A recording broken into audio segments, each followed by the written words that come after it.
What if you became a pirate for one day?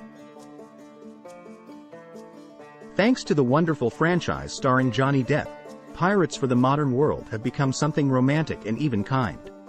Today we will live one day in the skin of the most ordinary pirate of the golden age of this profession. How did the most powerful empires employ pirates? Why was being a pirate more prestigious than any civilian profession? And the only state of pirates in history are waiting for you in the next couple of minutes. Meet our guest, Marcus Barbarossa Rashford.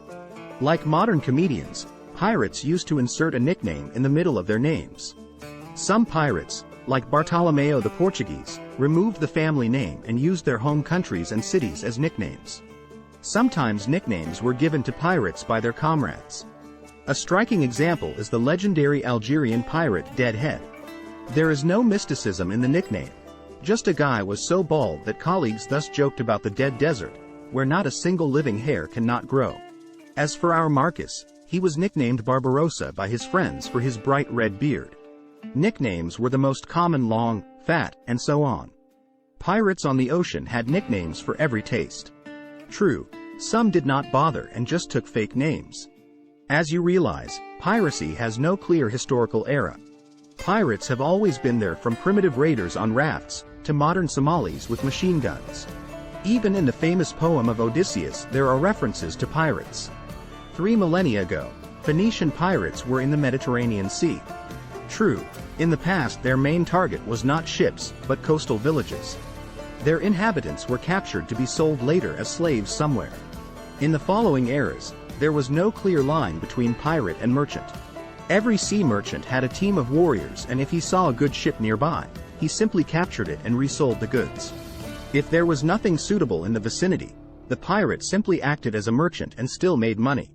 Even the legendary Julius Caesar was once captured by Cilician pirates for ransom. It's not hard to guess that immediately after paying the ransom, Caesar personally supervised the execution of the fools. Around those times, piracy began to be considered one of the most serious crimes. True, states quickly realized that by taking on pirates, you could do a lot of dirty work while officially leaving your hands clean. And during wars, knowing the seas like gods, pirates became indispensable helpers. France, Holland, England, and other countries during the war gave pirates instructions on which ships could be attacked, and with it a document protecting pirates on their territory. Pirates, under the protection of the state, quietly entered the state ports and replenished provisions and were very respectable people. Hundreds of cases are known of pirates moving into official employment in the Navy, holding high positions. A prime example is Sir Francis Drake, an English pirate who raided Spanish ships. One day he sent Queen Elizabeth a modest gift, in the form of 2 annual revenues of an entire country. As a result, Francis was made a lord and made an honorary citizen of England and protected from Spain in every legal way possible. Our Marcus Rashford, nicknamed Barbarossa, was a simpler pirate. The year is 1718, which is considered by many to be the golden age of piracy and the last, because in this year most of the pirates were destroyed, but more about that later. For now, let's talk about the surroundings of our Barbarossa. He, along with his ship, stands in the city of Nassau, which is still considered the capital of the Bahamas. Marcus stopped there for a reason, because the guy is an official member of the shore fraternity. In 1706, the United Brotherhood of Pirates actually captured the Bahamas, and Nassau was considered the capital of the so-called Pirate Republic, which even had its own flag. From the point of view of international law, the islands belonged to England, but in fact the British administration left and the pirates easily repelled the Spanish and French strikes with the help of available ships and a fort. There are many myths about pirate states walking around in books and movies, but the Pirate Republic in Nassau remains the largest entity that was really a mini-state. Marcus owns a ship called the Lucky Delivery. Pirates really like to name their ships. Researcher Marcus Rediker in the 20th century analyzed the nicknames of pirate ships, and 18% of them included the word revenge. 15% of pirates added the prefix tramp to their names, and another 10% added a reference to royalty. A prime example is the legendary ship Queen Anne's Revenge, which belonged to Blackbeard and appeared in movies about Captain Jack Sparrow. As you can see, the name mentions both revenge and queen at once. Often, such names were chosen to psychologically influence victims, and our Marcus's ship, the Happy Delivery, is no exception. It holds 10 times smaller than the mentioned Queen Anne's Revenge, and contains only 3 dozen crew, but the most important thing is that the small size speeds up the boarding. Barbarossa and his crew simply ram the necessary ship and proceed to board the ship on foot, through the holds. Often, the opponents do not have a couple minutes of time to prepare, and to hit such a tiny ship from a cannon is almost unrealistic. In general, movies about pirates of the Caribbean Sea quite well convey the costumes and appearance of pirate crews. Their bodies were often covered with tattoos, and not only for color, because at that time criminals were often branded. The Spanish burned on their bodies the letter P, with a crown, the French the Bourbon lilies, and the English were marked with anchors and often changing coats of arms. It is logical to assume that Marcus's crew is 80% of criminals, and no less logical that tattoos guys hid the stigma of a criminal. Also, pirates are too superstitious. Amulets, talismans, armbands. Every self-respecting pirate had something like that. A lead bullet was dipped in silver or gold to protect against a treacherous shot. A bear's tooth guaranteed a return home. Neptune's anchor helped with navigation, and a small battle axe, according to pirates, almost guaranteed victory in the coming battle. In addition, the fragment of a knife or other weapon extracted from a wound was to be taken out and carried in a pocket at the belt for protection. Pirates were also fond of astrology, wearing their zodiac signs on a chain. But perhaps the most exotic detail is the brother's amulet. Our Barbarossa has one, and he has a friend named Anthony Long. The essence of the amulet is simple. It's a small cactus vessel with a drop of blood from a man you consider a brother. The pirates would exchange the blood, treat the vessel with wax, and say goodbye. If ever Marcus is handed the amulet of a comrade, then he must immediately drop everything and go to help. The pirate fraternity is no joke. But there's no Jolly Roger flag over our Marcus's ship. There hangs the usual flag of England, and in the hold there are French, Dutch, and all any significant flags of states, and together with them a red flag with a skull and bones, for black and white Jolly Roger will be registered in the Oxford Dictionary only in 1724.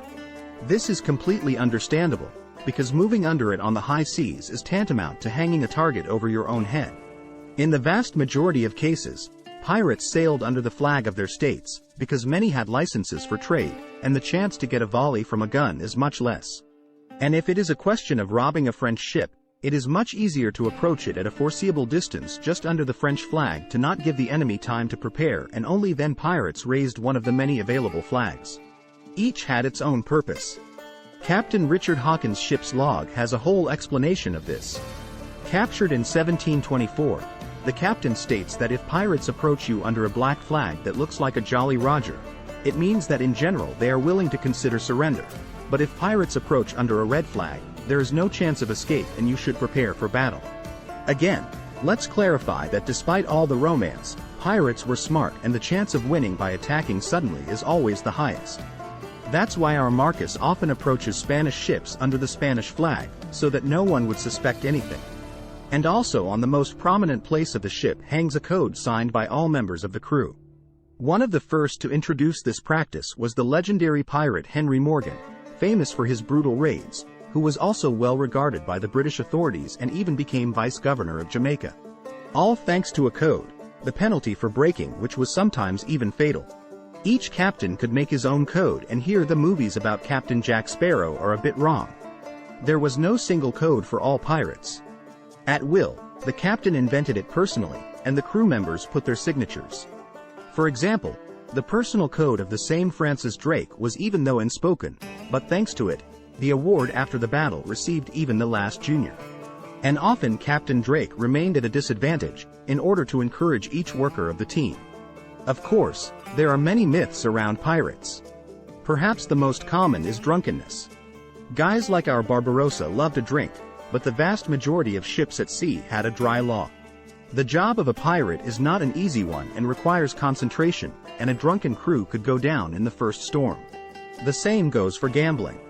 Pirates loved them, but as with drinking, it was only about stopping in ports and having fun on land.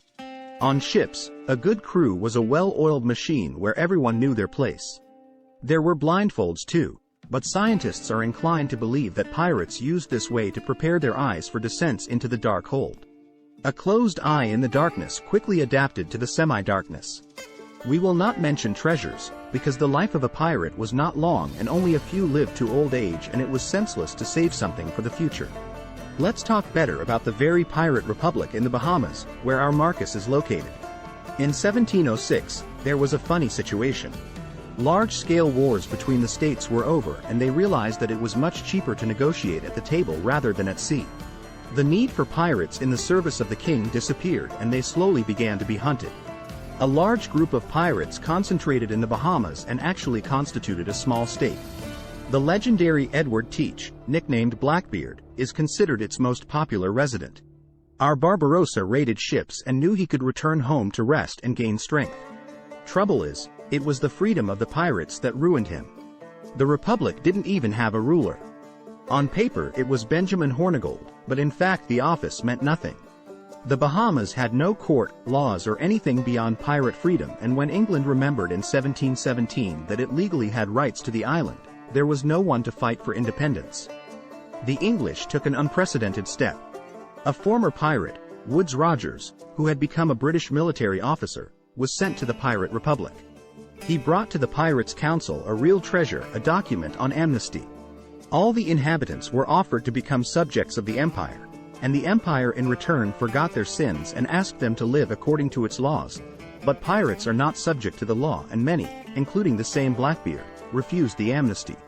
As a result, the vast majority of rebellious pirates were simply killed, and the survivors either became subjects of the British Empire, or hid for the rest of their lives. Which did our Marcus choose? That's a mystery you can discuss in the comments, but we'll just note that despite all the horrors, pirates were honest guys. We are talking about the old hardcore pirates, who had more logic than the states. After all, for example, a ship's crew could easily remove the captain and choose a new one. Can a warship boast of such a thing now? Of course not. No matter how stupid the leader is, people are forced to listen and obey him. Pirates had more democracy than they do now. However, romanticize their image is also not necessary, because in fact they are killers and robbers, albeit with their own code, although the times were not fun, and human life was not worth a penny. So, in the realities of the Middle Ages, pirates may have been the most democratic community on the planet. See you again, friends. Thanks for watching.